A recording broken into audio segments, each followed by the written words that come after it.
கருத்து வாங்கிட்டு வர திருப்பொன்ராஜ். இங்க திமுக கூட்டணி அவர்களுடைய கூட்டணி வலுவா இருக்கு. இந்த பக்கம் யார் யார் கூட்டணி அமைய போறா அப்படின்னு கேட்கும்போது யாரெல்லாம் திமுகவை எதிர்க்கிறார்களோ அவர்கள் எல்லாரும் ஓரணியில் திமுக எதிர்ப்பு வாக்குகளை அறுவடை செய்யணும்.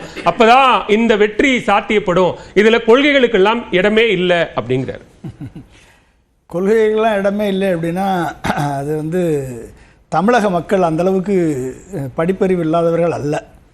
தமிழக மக்கள் ஒரு தேர்ந்த அரசியல் அனுபவம் பெற்றவர்கள், ஞானம் பெற்றவர்கள். இதுவரை அவர்கள் ஒரு முக்கியமான முடிவுகளை அவர்கள் எடுத்திருக்கிறார்கள். நம்ம இப்போ அதிமுகவை பொறுத்த வரைக்கும் திமுக கூட்டணி வலுவாக இருக்குது. அவங்களுக்கு 2026 அவர்களுக்கு வெற்றி வாய்ப்பு பிரகாசமாக இருக்குது. இது ஒரு சைடு. சரி, இரண்டாவது அதிமுக. இப்போ அதிமுகவை பற்றி சப்ஜெக்ட் அப்படின்னா அதிமுக எந்த லெவலில் இன்றைக்கி என்ன ஸ்டேட்டஸில் இருக்குது அப்படின்றத பார்க்குறீங்க அப்படின்னா, அன்றைக்கி எடப்பாடி பழனிசாமி அவர்கள் அதிமுகவை இன்றைக்கி கட்டுக்கோப்பாக உருவாக்கியிருக்காரு. 20% வாக்கை தக்க வைத்திருக்கிறார். இன்றைக்கு அவர் கட்சியை ரெட்டலையை வாங்கி வச்சிருக்காரு. பொதுச் செயலாளர் ஆகிட்டாரு. எதிர்கட்சி தலைவராக இருக்காரு. 60 எம்எல்ஏக்கள் வச்சிருக்காரு. இது எல்லாமே லீகலா நடக்குது. எல்லாமே இருக்கு. ஆமா, எல்லாமே அவர் கன்சாலிடேட் பண்ணிட்டாரு. இன்றைய நிலையில் அவர் வைத்திருக்கிறது எல்லா சூழல்களையும் தாண்டி கட்சியில் அவர் சொல்றாரு துரோகி, வெள்ளாடு, ஓனாய், கலை இதெல்லாம் சொல்றாரு அவர். இவர் சொன்னது மாதிரி புரட்சித் தலைவர் எம்ஜிஆரும் புரட்சித் தலைவி அம்மா அவர்களும் 2 பேரும் சேர்ந்து உருவாக்கிய யாருமே ஓநாய்களோ இல்லை துரோகிகளோ கிடையாது.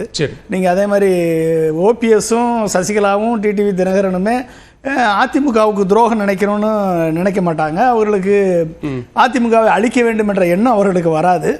அவர்களுக்கு அந்த அந்த ஒரு எண்ணம் இல்லை. அவர்களை பொறுத்த வரைக்கும் இன்றைக்கு விளக்கப்பட்டவர்கள்.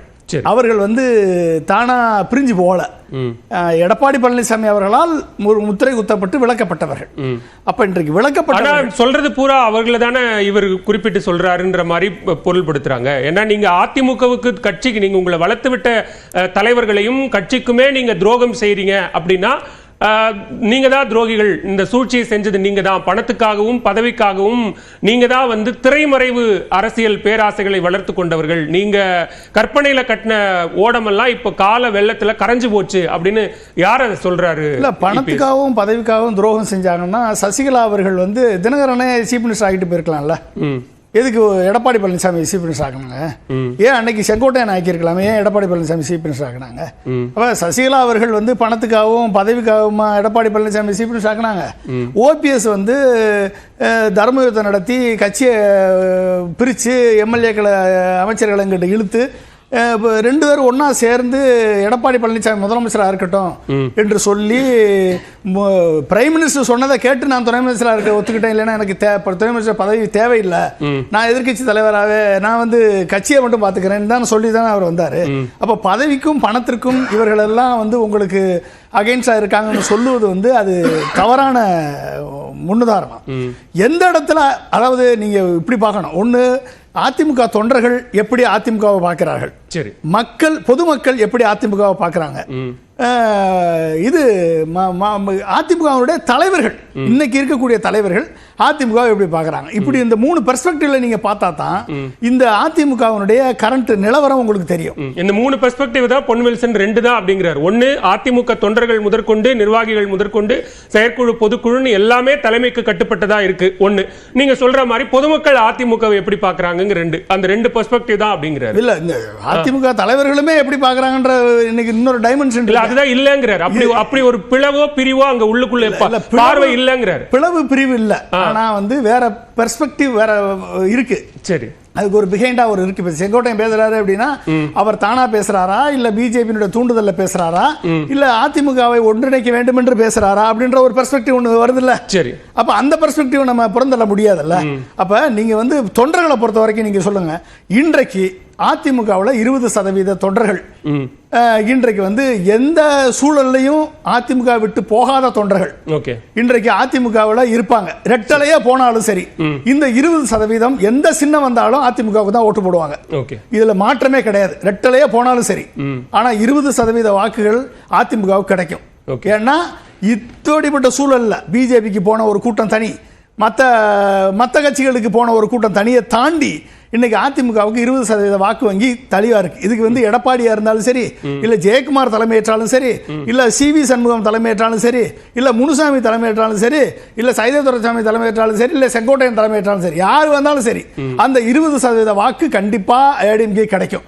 ஆனா இது வெற்றிக்கு வழிவகுக்குமா? அங்கதான் கேள்வி. இல்ல அதைத்தானே அவங்க கேக்குறாங்க. நீங்க வெற்றிக்கு வழிவகுக்கணும் அப்படின்னா இங்க திமுகவுக்கு எதிராக நிக்கிறவங்க எல்லாம் வாங்க, ஒரு சைடு நிப்போம், கொள்கையெல்லாம் விட்டுருங்க, தேர்தல் அரசியல்னு ஒரு விஷயத்துக்கு வாங்க, இது கடந்த காலங்களிலும் அதிமுக தலைவர்கள் செய்திருக்கிறார்கள், அதை இந்த தேர்தலில் நீங்க வந்து செய்யுங்க அப்படிங்கிறது தானே வாசன் போன்றவர்களுடைய கோரிக்கை. அதுக்கு அங்கதான் பிரச்சனையே. அங்கதான் நீங்க உணர்ந்துக்கணும்.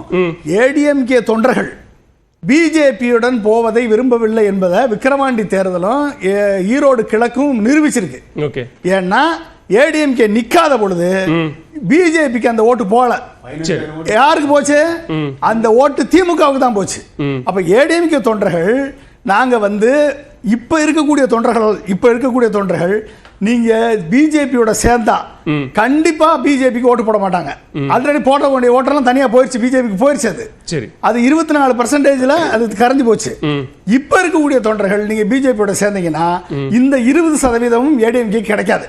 இதுதான் இன்னைக்கு ஏடிஎம்கே தொண்டர்கள் விக்கிரவாண்டி தேர்தலையும் ஈரோடு கிழக்குலையும் உணர்த்திய வெளிப்படையான உண்மை. இதுதான் கலை யதார்த்தம். அப்ப அந்த யதார்த்தத்தை இவர்கள் புரிந்து கொண்டதுனாலதான் எடப்பாடி என்ன நினைக்கிறார் அப்படின்னா, எடப்பாடி அதிமுக இது பிஜேபியோட கூட்டணி கிடையாதுன்னு ஒரே வார்த்தை சொல்லிட்டாரு. இது வந்து அதிமுக தொண்டர்களுக்கு ஓகே. ஆனால் பொதுமக்களுக்கு பெர்ஸ்பெக்டிவ் பாருங்க. முடிச்சுக்கிறேன். பொதுமக்களுடைய பெர்ஸ்பெக்டிவ் எப்படி இருக்கு அப்படின்னா, அதிமுக தொண்டர்கள் பிஜேபியோட கூட்டணி இல்லையே அப்படின்ற நிலைமையில அக்செப்ட் பண்ணிக்கிறாங்க. ஆனா பொதுமக்கள் வந்து இவர் பிஜேபியோட செகண்ட் லைன் ஆஃப் லிங்க் வச்சிருக்காரு, மோடியோட லிங்க் இருக்கு, அமித்ஷாவோட லிங்க் இருக்கு, மகன் மிதுனை விட்டு பேச வச்சிருக்காரு, மகன் மிதுனை வந்து எம்பி ஆக்குறதுக்கு வழி முயற்சி பண்றாரு, இப்ப பேக்ரவுண்ட் பாலிடிக்ஸ் இவர் பண்றாரு, இவரை நம்ப முடியாது என்ற எண்ணம் வந்து பொதுமக்களுக்கு இருக்கு என்பதை அதிமுக தலைவர்கள் உணரணும். செங்கோட்டையன் தலைமையா இருந்தாலும் சரி, யாரா இருந்தாலும் சரி, அதிமுக பிஜேபியுடன் இணைந்தால் 20% வாக்கு காணாம போயிடும். இந்த இதை இழப்பார் அவர் என்பதை அவர் உணரணும். ஓகே, சுருக்கமா சொல்லிருங்க. பொன்ராஜ் அவரோட கருத்து சரிதான். விக்கிரவாண்டியிலும் சரி, ஈரோடு கிழக்கிலும் சரி, இரட்டை இலை வாக்குகள் மிக பெருமளவில் வந்து உதயசூரியனுக்கு போச்சு.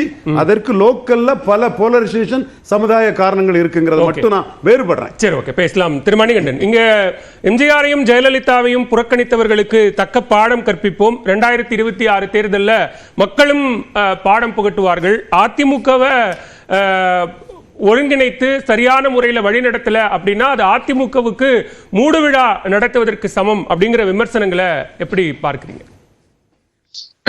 நியூஸ் 8 நேயர்களுக்கு வணக்கம். பாலா, இதுல நான் ஒரு விஷயம், எனக்கு முன்னாடி பேசின திரு பொன்ராஜ், ரவீந்திரன் துரைசாமி 2 பேரும் சொன்ன சில கருத்துக்களுக்கு என்னுடைய கருத்தை பதிவு பண்ணிட்டு நீங்க கேட்ட கேள்விக்கு வரேன். திரு எடப்பாடி பழனிசாமி அவர்கள் இன்னைக்கு ஒரு அறிக்கை மூலமா, ஒரு கடிதம் மூலமா ஒரு விஷயத்தை தெரியப்படுத்திருக்காருன்னா அது நிச்சயமா அதிமுக தொண்டர்களுக்கு அல்ல அப்படிங்கறத முதல்ல சொல்லிடுறேன். டெல்லி செங்கோட்டைக்கும் ஈரோடு செங்கோட்டையனுக்குமான பிரத்யேக செய்தி, அது தொண்டர்களுக்கான செய்தி அல்ல அப்படிங்கறத முதல்ல தெளிவாக சொல்லிடுறேங்க. என்னுடைய இன்டர்பிரேஷன் நான் சொல்றேன். டெல்லி செங்கோட்டைக்கும் ஈரோடு செங்கோட்டையனுக்குமான பிரத்யேகமான செய்தி அப்படின்னு நான் பாக்குறேங்க. இது ரவீந்திரன் அவர்களும் பொன்ராஜ் அவர்களும் இடைத்தேர்தலை மட்டுமே கணக்கு வச்சு அவங்க பேசினாங்க. 2019 பிரதமருக்கான தேர்தலில் அதிமுக பாஜக கூட்டணி பல லட்சம் ஓட்டுகள் வித்தியாசத்துல தோத்து போச்சு. அதே பாஜகவோட கூட்டணி வச்சிருந்த அதிமுக எடப்பாடி பழனிசாமி வேணுமா ஸ்டாலின் வேணுமான்னு 2021 நடந்த தேர்தலில்